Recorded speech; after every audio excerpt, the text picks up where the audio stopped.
good morning, good afternoon, good evening. I heard from one of our congressional representatives a couple of days ago about the idea that she feels that this nation would be best under Christian nationalism, which got me to thinking, where do we go when our leaders are such fools? This is not the first time the nation has yearned for a strong leader. When people are afraid, they yearn for strong leadership. And what they mean by that usually is powerful leadership. The power of the gun and the fist and the bullet. But they're asking for a thing that will in the end destroy the things that they love.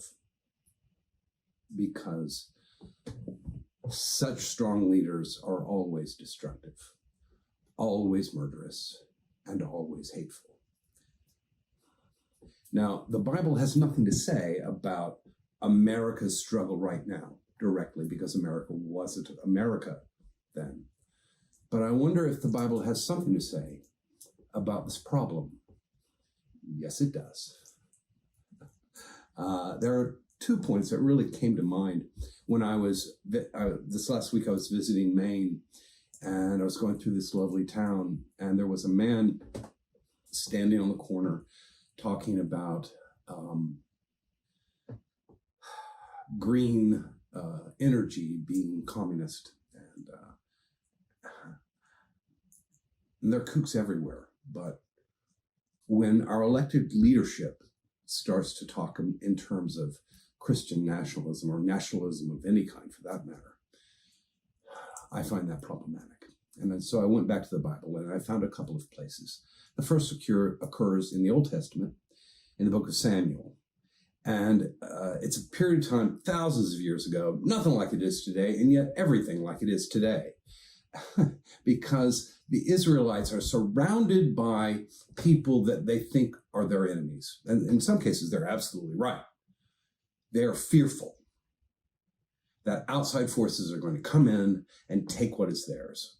And so they want a king, because other countries have kings. And so they want one too. And Samuel takes that message back to God, and God says, okay, let them have it. But first, tell them what they're going to get. And this is what he has to say. God tells Samuel, go, let them have their own way, but warn them what they're in for. Tell them the way kings operate, just what they're likely to receive from a king. And so Samuel goes to them and says, well, this is what's going to happen. He'll take your sons and make soldiers out of them.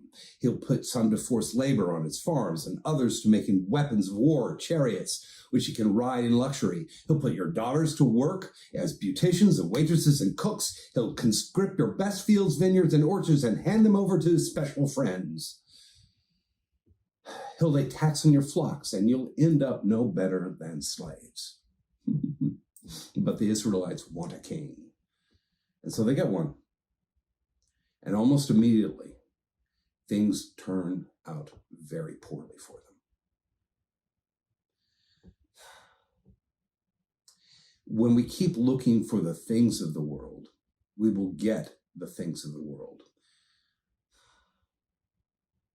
We will get fear and division.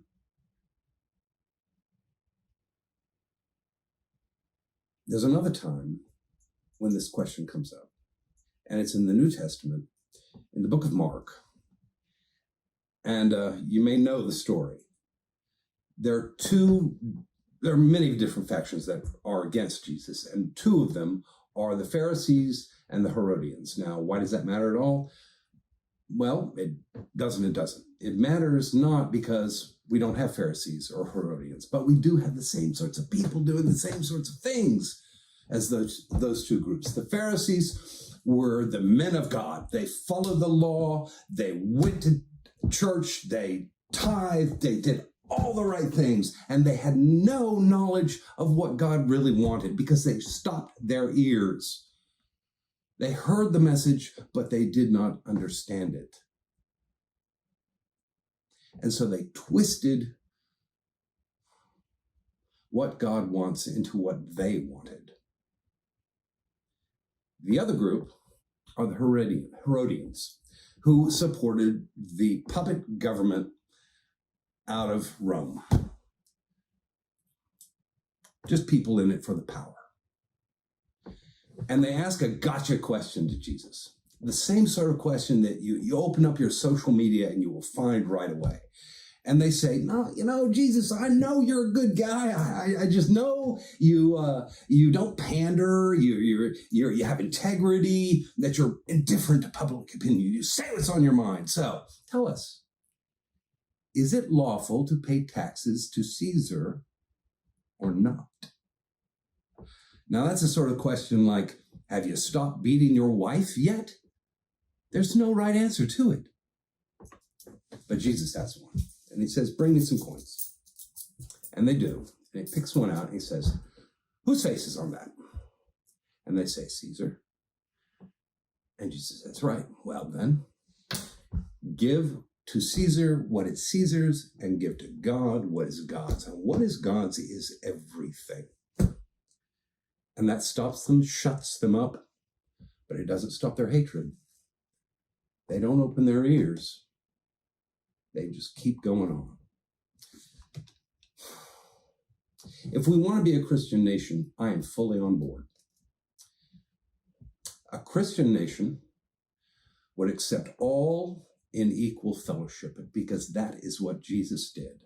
And that's what God calls us to do. A Christian nation would be so construed as to give everyone,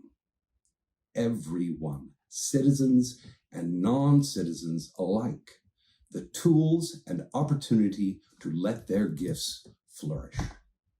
A Christian nation would not seek power by the ways of the world, and a Christian nation would not be so proud to think that its way is the only way. If we want to be a light upon the hill, let us not be a guardhouse spotlight. Let us be a campfire where all can gather round in peace. God bless.